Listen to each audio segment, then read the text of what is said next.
Hello, everybody, and welcome back to Love Meets Literature.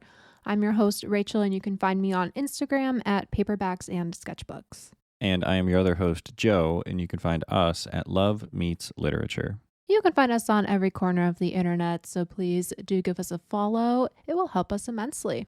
Today's episode is going to be about January new releases because it is that time of year, first week of January, time to look at what's coming out so I can be prepared, place all my library holds, start making my list of books that I want to read this month, though I will probably not follow it anyway. But it's just fun to look at what's coming out and think, oh, I'm going to get to that. It's the life of a mood reader, huh? It is the life of a mood reader. But before we jump into our new releases, how has your past reading week been? I am trying to stick to my goal of one book every 10 days.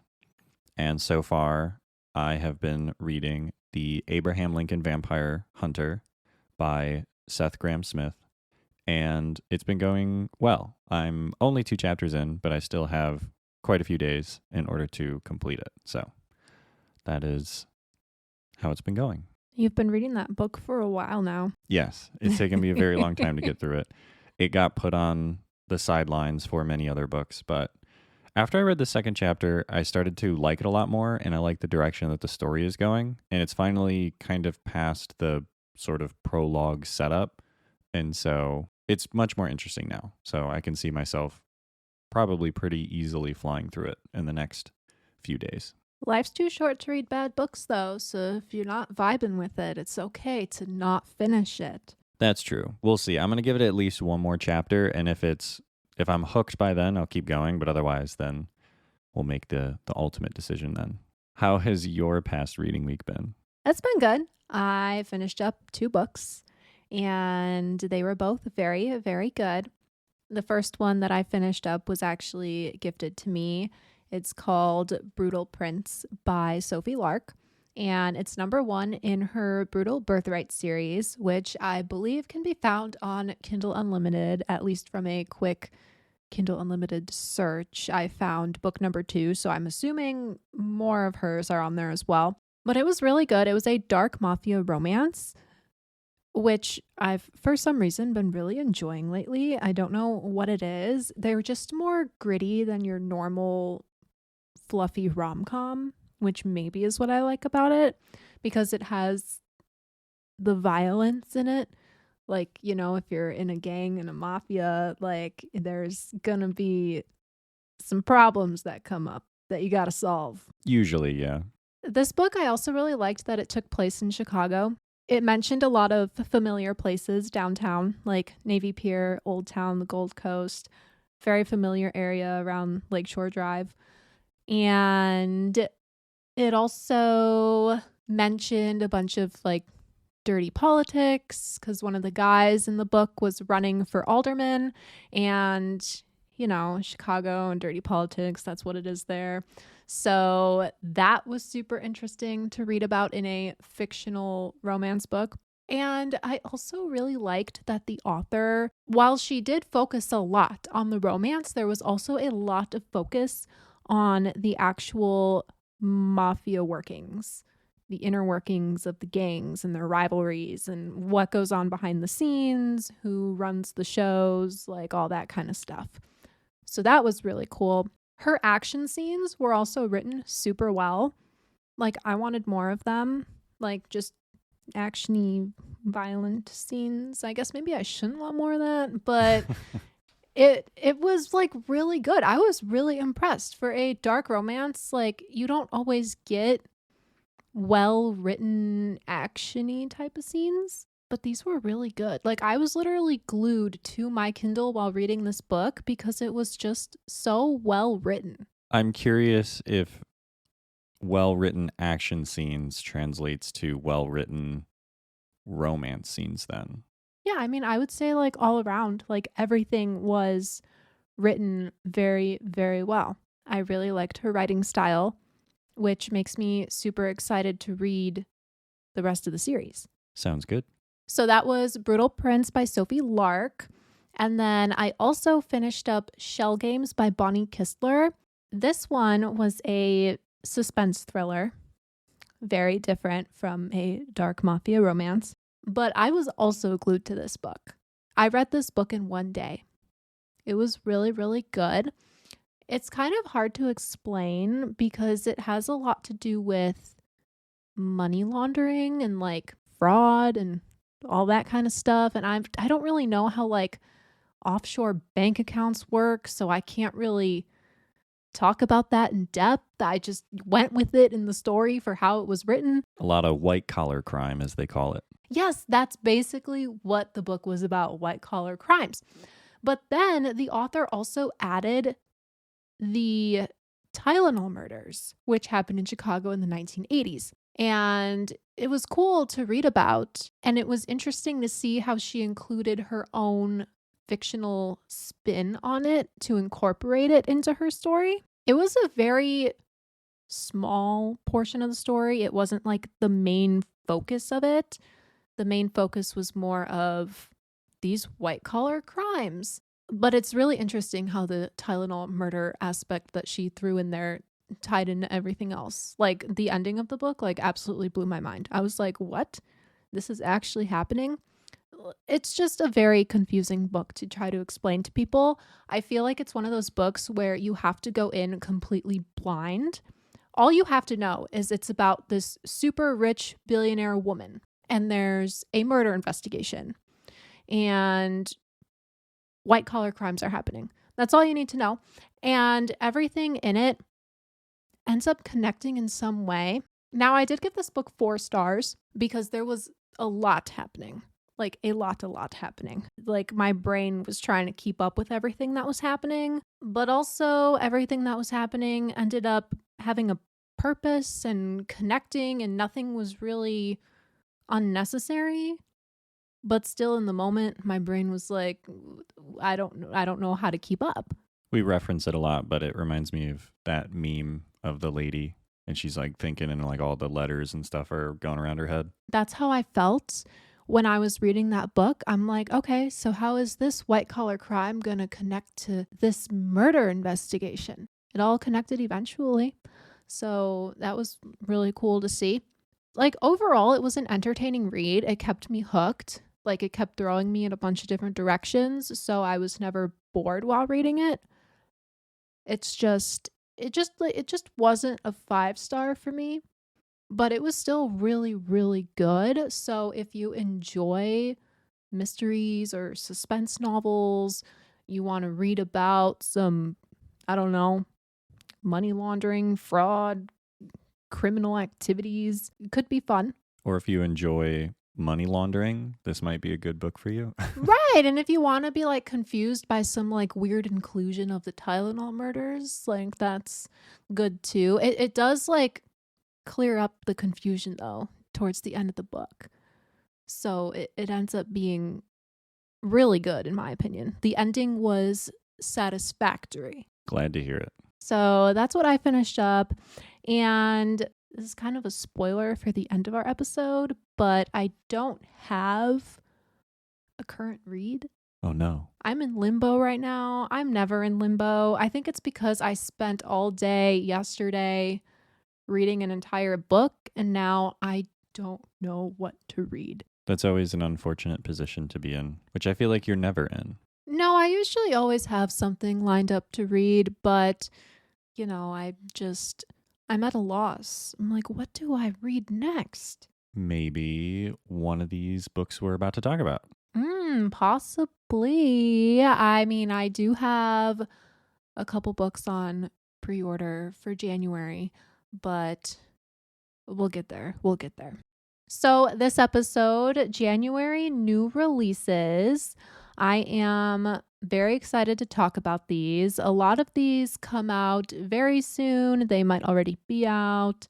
We're only a few days into January, but still. And there's a lot of really great sounding books coming out this month. So I'm very excited to dive into those. But again, before we dive into our new releases, I'm just curious. What is your preferred reading format and why? I like to keep you on the spot. I don't always put a question in our notes question box. Yeah, I know. I realize that. I think it's still just a plain eyeball paperback or hardcover. But actually, now that I even say that, I still prefer paperback books. Something about just a real physical book feels so much more comfortable to read. That said, I like all the mediums, but I think just a regular book is my favorite. I also like a paperback, hence my Instagram username. Oh, true. Like if you get a good paperback and it has the perfect flop, it stays open by itself and then you don't have to worry about creasing the spine. Not like I care about creasing the spine anyway, but it's nice when you finish reading a paperback and the spine is still intact. There's no creases. Yeah, I think it also indicates like usually they're a little bit better made when they don't have too many creases because usually that indicates that like you didn't put that much stress on it, but at the same time, a higher quality will not get wrinkled as quickly or creased as quickly. But that said, I see those people online that just like snap them in half. Well, it's really easy to do that with a mass market paperback because they're so short and stubby and thick, and you can't really hold it open without breaking the spine. Right. And you got to like read all the way into the crease, you know? So you got to like peel it way back. But now that said, what are your feelings on hardcovers? I don't mind hardcovers. I like hardcovers because they have a dust jacket, so you can't tell if you crack the spine. Oh, that's a good point. I didn't consider that. They do stay open a lot easier too. I'm trying to remember the last time I even like read a hardcover book.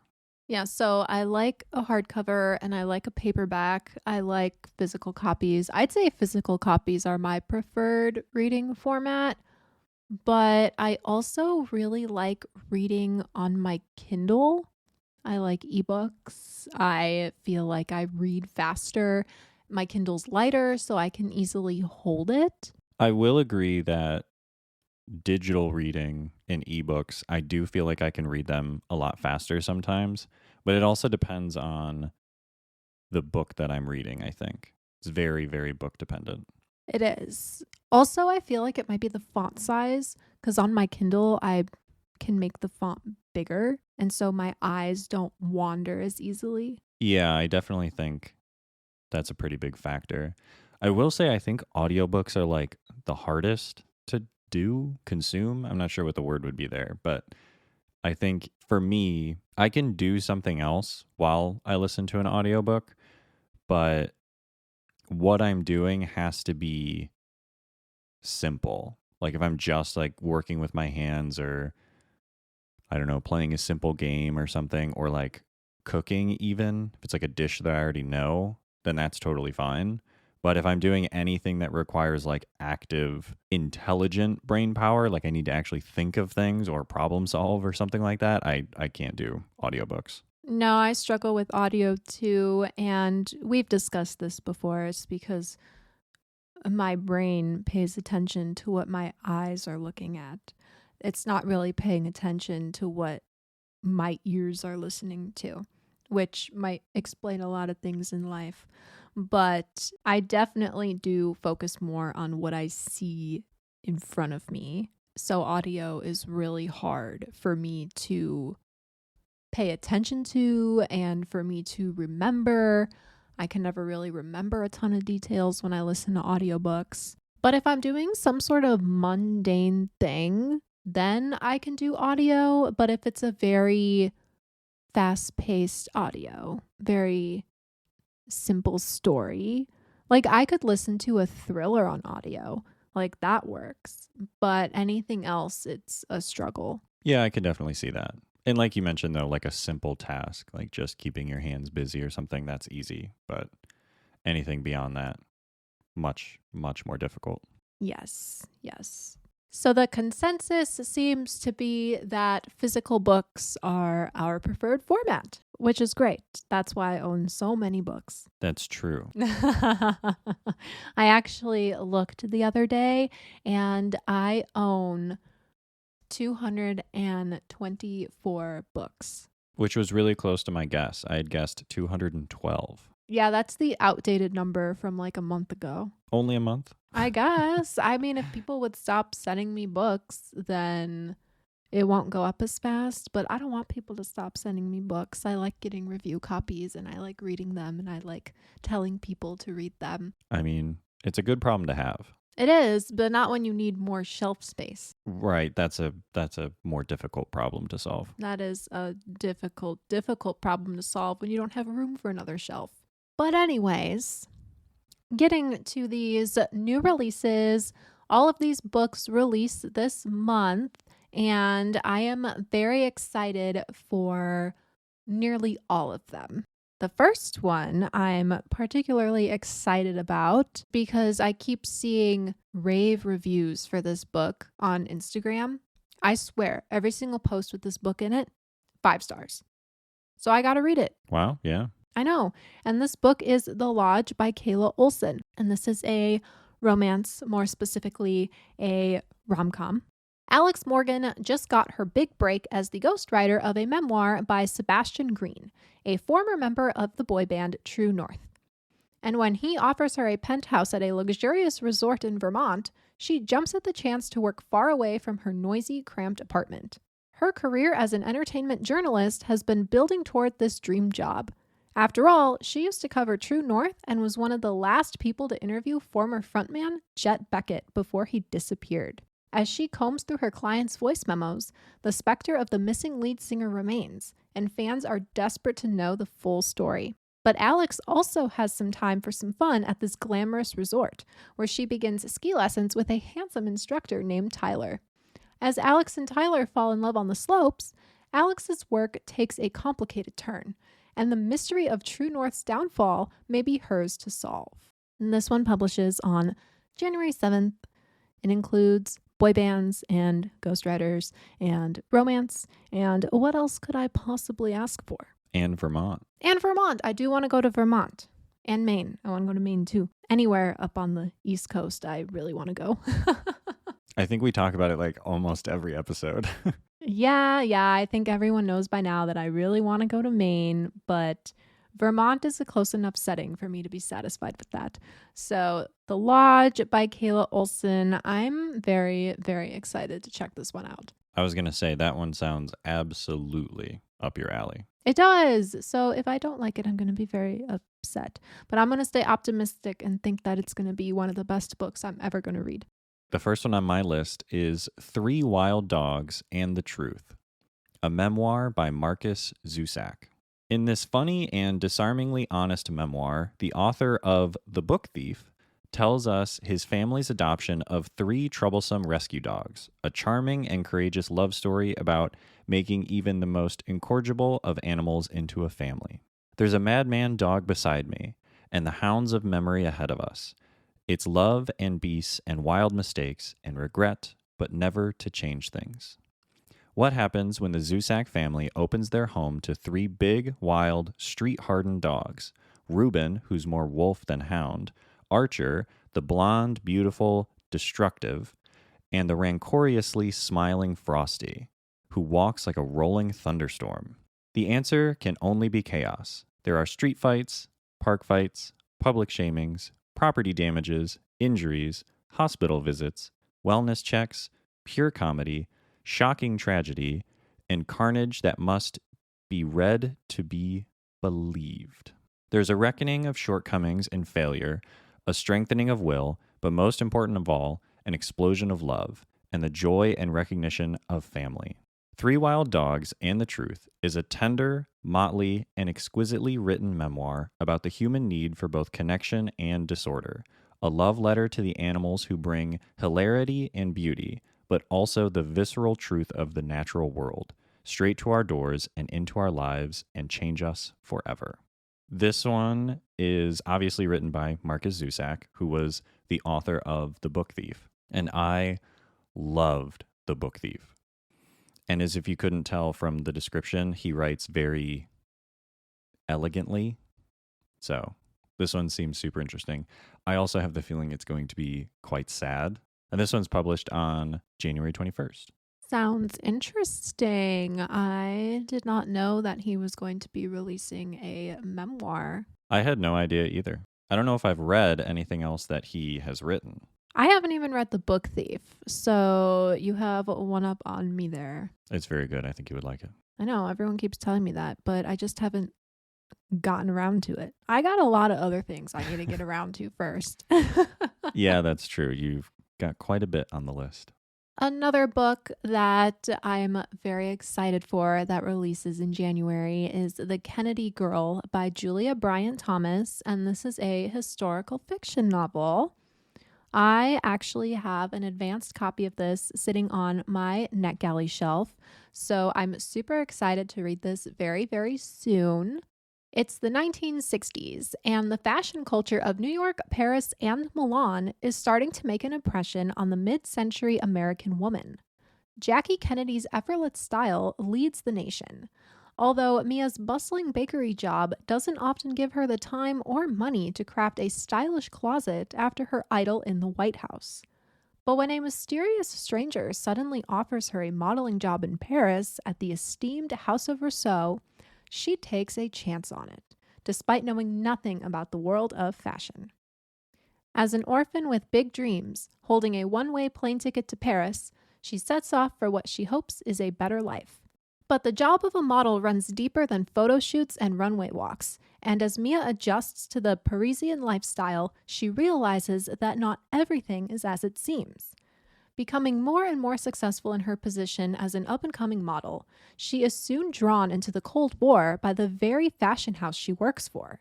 And as she finds herself falling farther into national crimes and politics, Mia will soon have to decide which side of history she's really on. Jackie Kennedy is no longer the only woman for whom fashion and politics dramatically collide. And this publishes on January 14th. It is Paris, it is fashion, it is politics, it's the 1960s, it's historical fiction, New York, fashion culture, all that jazz. It's everything I would want in a book. This is, another one. You're 2 for 2 on absolute loves of what you've been reading and what you've read before. I know. Well, and that was one of my goals for 2025 too, is to read more of what I know I like. And so obviously I know I like this one. I have The Ark sitting on my NetGalley shelf, so I'm going to read it very, very soon because I do need to read that by the publication date, which is very, very soon. I was going to say, you might have to put that one up next. I might have to, after reading the synopsis, I might have to actually pull it up and start reading it because it sounds fabulous. Well, next up on my list also has to do with crime. It is called Blood and the Badge, The Mafia, Two Killer Cops, and a Scandal That Shocked the Nation by Michael Cannell. And this is nonfiction, organized crime. For the first time in 40 years, former New York Times editor Michael Cannell unearths the full story behind two ruthless New York cops who acted as double agents for the mafia.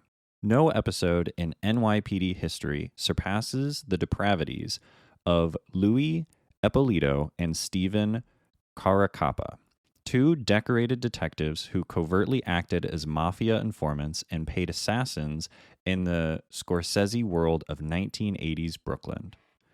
For more than 10 years, Eppolito and Caracappa moonlighted the mob's early warning alert system, leaking names of mobsters secretly cooperating with the government and crippling investigations by sharing details of surveillance, phone taps, and impeding arrests. The Lucchese boss called the two detectives his crystal ball.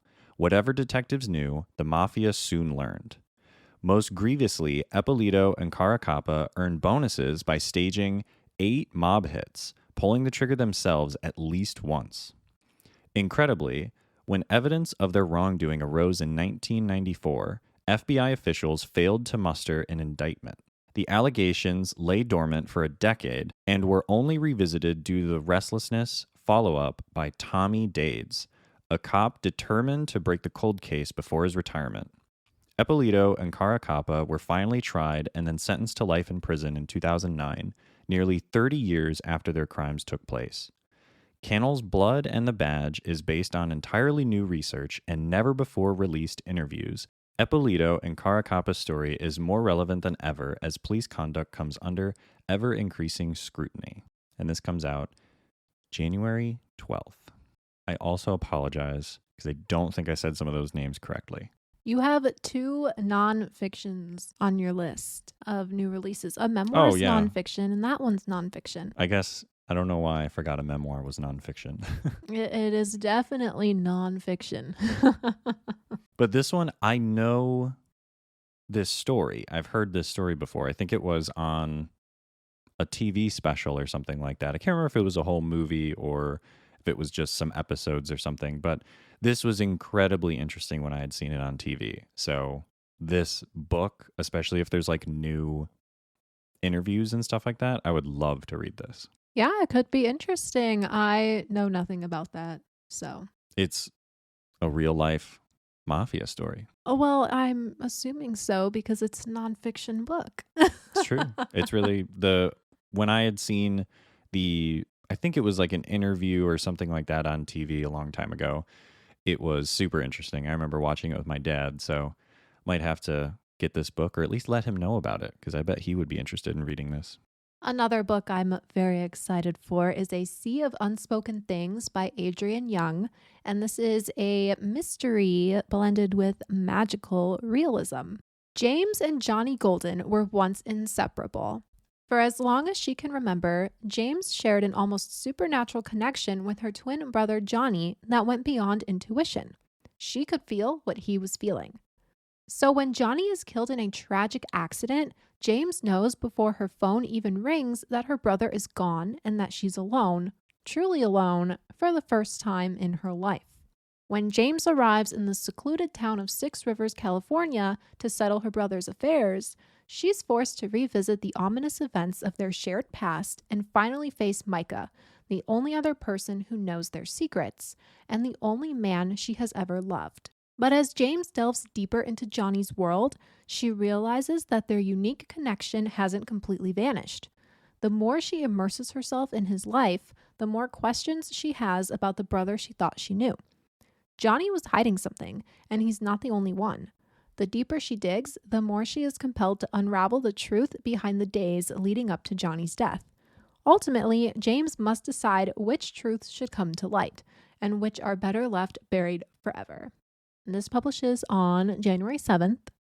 And I read another book by this author a year ago called The Unmaking of June Farrow. And I really liked that one. The magical realism was done very well. Like, it was truly magical realism because there was that grounded sense of reality that was super clear. But then all of a sudden there was this super magical element. Yet you were still kind of grounded in reality. So she does magical realism very well. And I'm very excited to see how she blends this more mysterious aspect into it. That one does sound interesting. I always like the concept of like your kind of spirit connected with somebody and feeling their emotions and what they're feeling. I think it makes for cool storytelling. Yeah, so I'm really interested to see how she turns that into magical realism. Like how is she going to turn that connection into something otherworldly? Yeah, I see what you're saying. I'm intrigued. And I really liked her other book, Unmaking of June Farrow. So I'm excited to check out A Sea of Unspoken Things. Next up on my list has a touch of mysticism in it as well. It is called The Stolen Queen by Fiona Davis. And this is a historical mystery with seemingly a touch of mysticism, like I mentioned. Egypt, 1936. When anthropology student Charlotte Cross is offered a coveted spot on the archaeological dig in Egypt's Valley of the Kings, she leaps at the opportunity. That is, until an unbearable tragedy strikes. New York City, 1978. 19-year-old Annie Jenkins is thrilled when she lands an opportunity to work for former Vogue fashion editor Diana Vreeland, who's in the midst of organizing the famous Met Gala. Meanwhile, Charlotte is now leading a quiet life as an associate curator of the Met's celebrated Department of Egyptian Art. She's consumed by her research on Hathorkher, a rare female pharaoh dismissed by most other Egyptologists as unimportant. The night of the gala, one of the Egyptian art collection's most valuable artifacts goes missing, and there are signs that Hathorkher's legendary curse might be reawakening. Annie and Charlotte team up to search for the missing antiquity, and a desperate hunch leads the unlikely duo to the one place Charlotte swore she would never return, Egypt. But if they have any hope of finding the artifact, Charlotte will need to confront the demons of her past, which may mean leading them both directly into danger. And this one is published on the 7th. Well, that sounds interesting. I thought this was one that you would be really interested in because it's the 30s and then the 70s and it's historical. I don't really know how much you love anthropology, but it seemed interesting. Well, this one seems to include this mystery and this historical element, but then it also mentions some curse reawakening, like a fantastical element. So it's got like everything. Yeah, it's got a little touch of it all. Also mentions fashion, which seems like crime and fashion are the themes this time around. Well, I've always had a fascination with the fashion industry. And for some reason, it's really interesting to read about in books. The crime stuff, I just give me a dark mafia romance and like I'm good. I do think that the fashion industry is interesting when you get the chance to read about it. I've never had the desire to be in it, but getting to learn about it is interesting. There's way more nuance to it than I ever realized. Like I always forget that people have to actually like design these things and then you have to wear them and then people have to buy them. Like that sounds obvious, but when you actually think about the design and what goes into actually making it, it's much more interesting. Yes, it is. I've read a handful of books that include fashion from various decades. They're historical fiction books, obviously. And I'd have to say that I've enjoyed pretty much all of them.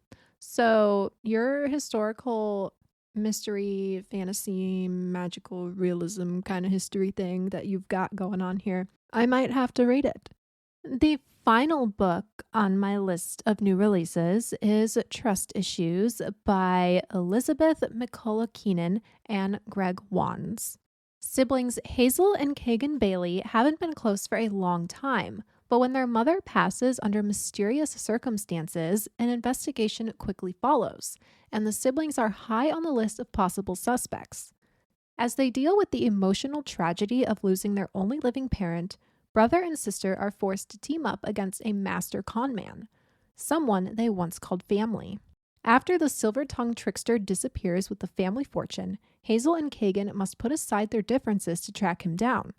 Along the way, they encounter a host of secrets, lies, and double crosses as they dive into the murky waters of their family's past. With an unlikely ally by their side, the siblings race against time, unraveling a web of deceit that's more tangled than they ever imagined. This one publishes at the end of the month on January 28th, and I also have an advanced copy of this on my NetGalley shelf, so I'm looking forward to reading that as well. I'm just noticing a theme because the one that I have coming up also talks of inheritance and things like that, so I just find it funny. I like reading about family problems and money problems when it comes to thrillers and suspense novels. It just makes it more interesting. It does. I like that trope, I guess you would call it. Yeah, the family drama trope, that one is always really good. Well, it depends. Because if they do the family drama trope but include a creepy kid, I don't like it because I don't like the creepy kid trope. I do like the con artist thing that happens in books. I like crimes involving money. I like reading about those. Those are interesting. But they're only interesting if they're explained well. If they're too confusing and I can't wrap my brain around it, I'm not going to like it. So if you are writing a thriller that has to do with a crime involving money, you got to explain it well. That's true. I always think of Ocean's 11, I believe is the movie that I'm thinking of, that does a really good job of explaining how the money was stolen. That's the level of explanation that I like to hear, is like very clear cut, leaves no room for confusion. Yes. Unfortunately, or fortunately, I guess, depending on how you enjoy writing styles, authors sometimes leave a lot up to assumption because, you show, don't tell, blah, blah, blah, all that jazz. But if I can easily understand where you're going, it makes me happy. I don't care if you spell it out for me as long as I know where you're going with it. That's true. I don't like to feel lost. If I feel lost, then I'm, lost, and it's just not as enjoyable. Well, this one sounds good, and I'm excited to read it. Again, it is on my NetGalley shelf, so I have to read it, and I will. So I just hope it's good. Last up on my list is Mystery Royale by Caitlin Cavalancia. And this is a magical mystery. The only thing 16-year-old Mullery Prudence has left of her mom is a warning. Run if the strange finds you. But mysterious warnings don't pay the bills or help take care of her sick gran. And they certainly don't make her miserable after-school job any more bearable. When unexpected letters start appearing in weird places, sealed in bags of dog food and hidden in the refrigerator, Mullery knows that she should avoid them to heed her mother's warning, but her curiosity thinks otherwise. She uncovers an invitation from Stoutmire Estate to compete in a game of Mystery Royale for the chance at a sizable inheritance. Dizzy with the prospect of billions, Mullery enters the game only to unearth the true prize, the illusionary magical properties of Xavier Stoutmire, a recluse without an heir. A recluse who is expected to keep his magic in the family, especially when there isn't enough for each member. With a prize worth killing for, the game is simple. Be the first to solve the mystery. Who killed Xavier Stoutmire? 1 week full of lavish parties dripping with enchantments, in a mansion brimming with clues of the past, and everyone's a suspect. To win, Mullery will need to entangle a twisted family web and decide who she can trust. But most of all, Mullery asks herself, why? Why her? A question most strange indeed. And this one comes out January 7th. This one sounds super interesting, and I'm not trying to be mean in any way, but these authors got to make simpler names for me to read. Okay, but I think it's just a you problem because I'm reading along with you and I'm like, I know what that name is. You can say that in real time without messing up. Yes. They're too difficult. Just make it simple. Well, I mean, everyone's got the same old names in their book. Like, I've read countless stories where the main character's name is something like Emma, and you start to confuse them after a while because everyone's got an Emma as the main character in their story. So, having a unique name differentiates your story, and, I'm not more likely to remember the name because it's a strange name, but at least I'll know it wasn't an Emma. At least for the sake of people like me, and I think this for all books, you should start, or authors should start, putting the pronunciations of the names after the first time they introduce a character, especially for fantasy books. Because I'll be saying your character's name like, Xavier is actually kind of a good example. There was a book that I had read. I don't remember what the book was now, but I remember there was a book and it was a name similar to Xavier, but it was just pronounced like Avier, but it still had the X. This is just an example. And so I was pronouncing it the wrong way the whole time. And then people were like, that's not how you pronounce it. You say it this other way. And I was like, well, how am I supposed to know? I've only ever read the word. I mean, I'm going to pronounce the names in my head however I want to pronounce the names in my head because I'm most likely never going to speak those names out loud, so I can't make a fool of myself if I say it wrong. Like me. Well, it's different in your case because for the sake of this episode, you had to read that long synopsis. But if you just eloquently say the word, nobody's going to notice that you say it wrong. I guess that's true. I like simple words or compound words like Stoutmeyer. I like that last name. That's an easy one to read. I suppose. Where are my John Smiths and Sally Susans? Nobody's writing characters with those names. They should. Well, I'm bringing it back. That would be silly. So we have quite the variety of January releases. These all come out later this month. There does seem to be a lot of magical things happening in these books this month. Lots of crime and money involved this time around. Crime, money, and magic. Those are all great things to think about in January. I guess so. So to recap, we have The Lodge by Kayla Olson, The Kennedy Girl by Julia Bryan Thomas, A Sea of Unspoken Things by Adrienne Young, Trust Issues by Elizabeth McCullough Keenan and Greg Wands, Three Wild Dogs and the Truth, a memoir by Marcus Zuzak, Blood and the Badge, The Mafia, Two Killer Cops, and a Scandal That Shocked the Nation by Michael Cannell, The Stolen Queen by Fiona Davis, and Mystery Royale by Caitlin Cavalencia. And those all sound fun and exciting. So hopefully there is something on this list that you are looking forward to checking out. And maybe you'll get to it in January. Maybe you'll save it for February, maybe for December. Who knows? If you're a mood reader like me, it's a toss-up. It could happen next January for all we know. You never know. But these all do sound very good. They do. That was a lot of book speak. What are you currently obsessed with? I don't know if I really have an obsession this week. I feel like I've been doing everything a medium amount. I mean, you don't have to be obsessed with anything. You know what I've been thinking about a lot lately, though, which I guess could warrant the term obsession, is Fortnite. Unfortunately. I was going to say, it's okay to say Fortnite, but then I didn't. Yeah. I played it the other day with some friends and family, and it was a lot of fun. I forgot how much fun it can be sometimes. Fortnite is a family affair for you. It is. I don't know if a lot of people out there get to play with their family, but I play with my dad and my brothers, sometimes my nieces and nephews. You are the only person I know who plays video games with their father. Yeah, I think I might be the only one that I know as well. It's fun. I like playing with my dad. He's a good time. Well, I'm glad. I've been playing a lot of Sims. I knew that was going to be your obsession. I'm obsessed with the Sims free play. You know how I said I wasn't going to download the Sims free play on the iPad because I knew I was going to get obsessed with it and it would be the only thing I want to do? Yeah, I just ignored that and I downloaded it anyway. But I'm not as obsessed with it as I used to be. I forgot how time-consuming their tasks when you first start the game are.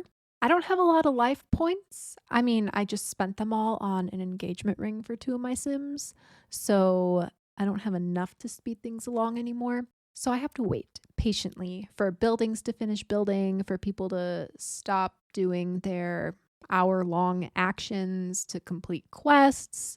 So what I've been doing is at the start of the day, I will send them to work. So they work for like 6 to 7 hours and I don't got to worry about them when I'm working. Okay.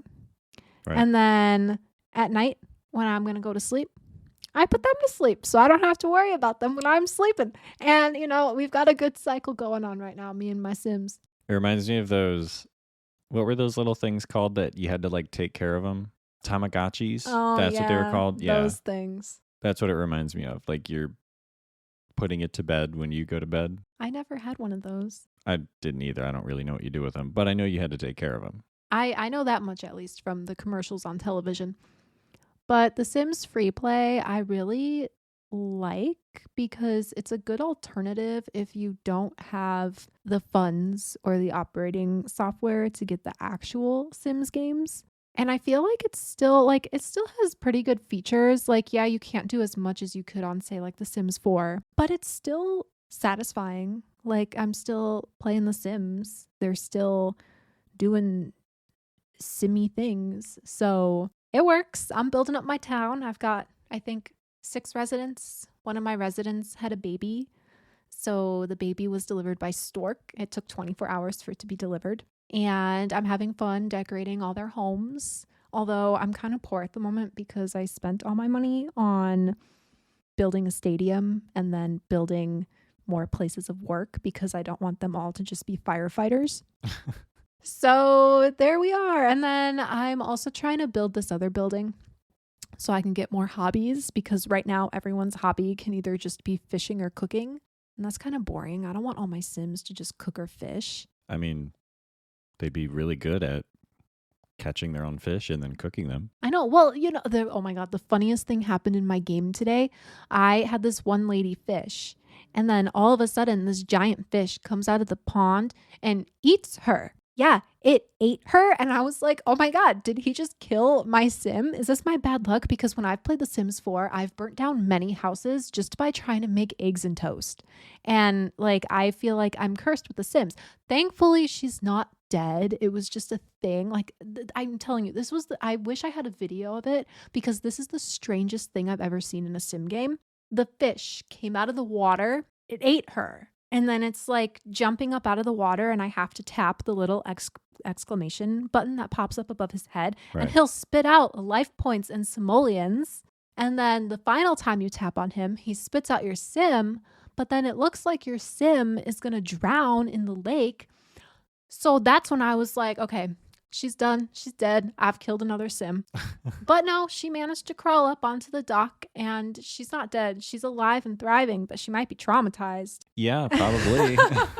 Send her to therapy. Is that a hobby that you can do? It was the most bizarre thing I've ever seen in The Sims. And I've seen some bizarre things in The Sims. Yeah, I can't think of anything that I've seen that would even come close to that. That's very odd. But I'm stuck on this one quest though, because it's to do with like neighboring Sim towns, and I don't have any friends that play The Sims free play. So I'm just going to like their default neighbor social town, which is just computers. And I have to like find a fire hydrant and practice firefighting in a neighboring Sim town. But this neighboring default Sim town has no fire hydrant. So I'm just like going to be stuck on that quest forever because it doesn't have a fire hydrant. Like, what am I supposed to do? Are you really going to make me get Sims free play? You're really going to have to like catch up though if you do, because you can't like be social until you reach like a certain level. I'm already on level 9. Don't you have it on the iPad? Yeah. So then couldn't you make a second account on your phone? Is that allowed? Is that like against terms of service? Well, I can because I'm using 2 different email addresses. Oh, so then yeah, that's fine. But I don't want to put it on my phone because it takes up so much space. It's like a 3 true. gigabyte game Oh, that's pretty big. for your phone. Yeah, that's big for That's a phone why I game. put it on the iPad. It looks so much better on the iPad anyway. So it's like I'm not too hung up on me not being able to complete this quest. But with games, I need to complete quests. That's fair. Otherwise, my brain is going to go crazy. Maybe I'll force my sister to get The Sims free play. There you go. I made her do it once for me and she did.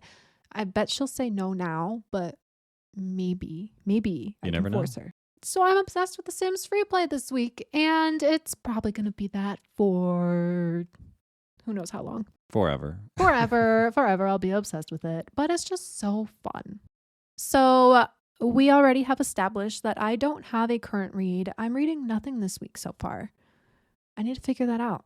But what are you reading this week besides your Abraham Lincoln book? Or is that going to be your sole focus? That's going to be the sole focus. I tried the graphic audio of A Court of Wings and Fury. Wait, which one am I on? The second You are one. mixing them all up. It is A Court of Mist and Fury. Mist and Fury. That's what it was. I tried the graphic audio of that and I didn't love it. So Yeah, I've heard very mixed feelings on graphic audios because it really depends on the type of person you are. Like if you get distracted easily, you might not like graphic audios because there's like background noise and stuff from what I've heard. I liked the vibe at first where it was like, it was a lot of like background noise to depict what Feyre was doing and what was happening and all that kind of stuff. The complaint, I guess, if I had to label it a complaint, was that right in the very beginning, I had forgotten naively that this was a romantasy. Mm-hmm. And so there was a particular scene that I wasn't exactly thrilled to hear in graphic audio. I would like to say that I totally forgot there was a scene like that in the beginning of that book. Otherwise, I would have warned you. It's literally in the first like 30 minutes. I did not realize that. I forgot about that. Well, I'm not completely naive. I knew that at some point the book would probably have it. And then I was like, okay, I'll deal with it when I get there. Because I'm not a huge fan of spice. I prefer much more fantasy than romantasy. However, I wasn't expecting it in the first 30 minutes. So I'm over there trying to clean the kitchen, and then I got this going on in my ears, and I was like, you know what? This isn't the vibe for me. I tried it. Thanks. I'll just eyeball read it. Yeah, so I cannot do spicy books on audio for that reason. It feels too strange to me. Like, I can only eyeball read it. Well, especially with the graphic audio. It's graphic. Well, duh. So I guess if you're into that, go for it. Yeah, but if you're into not that. my cup of tea. As we discussed before, regular books. I'm just going to eyeball read. I have the physical book of that one. You do. The only reason I did the graphic audio was because I figured I'd be able to fly through it faster because I was kind of listening. You have to savor it. You can't just fly through it. Well, I mean, I guess this is the good one, so I should savor it. So, It is my favorite. well, maybe I'll add that to my next up book after good old Abe Lincoln. It might take you more than 10 days to read it, though. I'll just read super fast. Won't stop reading. Spend all my time reading. Double your reading time. I could probably do that for one book at a time. I think I could do that. Yeah, the chapters in Mist and Fury are shorter too, I believe. They're not super long. Okay. It's like 600 pages, right? Yeah, the paperback version I have is about 600. Yeah, that might be quite a few pages a day, but I should be able to do that. Well, if you think about it, what's 600 divided by 10 days? It's 60. You can read 60 pages a day. Yeah, it's like an hour or two of reading. For me, I'm a little bit of a slower reader, so it's probably like hour and a half. That's not bad. What else are you doing for an hour and a half every day? I mean, not really anything. Playing Fortnite, I guess. Yeah, I mean, reading something is probably better than playing a video game, but that's just me. Arguably. Depends on the book, depends on the game. Well, true. So this was another great episode. We have some wonderful new releases coming out in January. Hopefully there was something we talked about today that you are interested in picking up. We always love it when people like our recommendations. So if you ever do end up reading something that we have discussed, you can DM us on Instagram at Love Meets Literature and let us know. We would love to hear from you. So I'm about ready to decide what I'm going to read this week because I still have no idea. And I'm going to get cozy and probably check on my Sims while I ponder what I'm going to read. I'll be like a Sim sitting in their thinking chair, pondering. It's one of their actions that they can do. They can ponder. I'm going to ponder. They can ponder. They can ponder. You know what? We should all do a little more pondering. We should all ponder. Ponder good things, though. Ponder good things. It means to think about, I think. I don't know, but I know pondering is like a snooze action. So like they ponder and they get some Z's. I just love the term snooze action. Oh, well, I don't, love that. a sleep action, like snooze just sounds better to me. It in that does. context. I'm not being sarcastic when I say that. I love the term snooze action. I'm going to do some snooze action later by under the bed in the covers. Fair. Well, I'm going to go play some Sims, figure out what I'm going to read, and I hope everybody has a fantastic week and happy reading.